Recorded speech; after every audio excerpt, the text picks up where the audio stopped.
लाली मोर मन बहके पाजा में आजा धकेली कसके। नो एंट्री बाबा।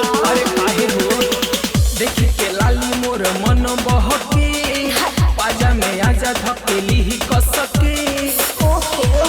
मेरे कमरे में आज नहीं जाना है, मेरे कमरे में आज नहीं जाना है, समझे क्या? अरे नहीं ना समझे। जुमे के दिन चुमा माना है, जुमे के दिन चुमा माना है, जुमे के दिन चुमा माना है, जुमे के दिन चुमा माना है। ठीक है।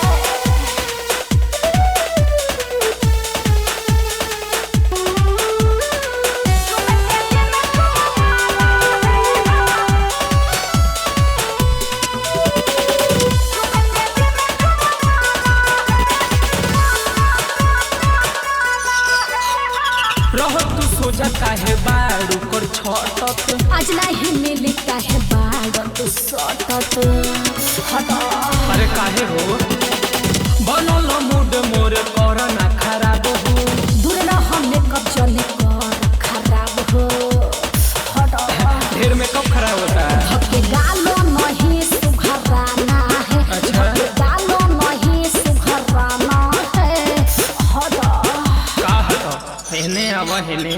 जुमे के दिन चुमा माना है, जुमे के दिन चुमा माना है, जुमे के दिन चुमा माना है, जुमे के दिन चुमा माना है।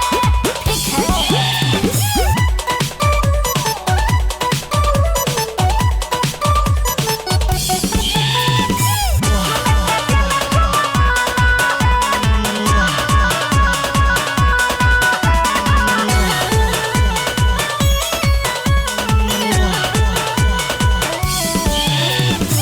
बटा बनावो मोरे बहिया में आवो। छुआ बतन जनी साड़ी सरकावा बनल मिजाज कैसे करी बारादास हो। रहे त सुध आज कर जनी नास हो। बस एक दिन मन को मनाना है, बस एक दिन मन को मनाना है।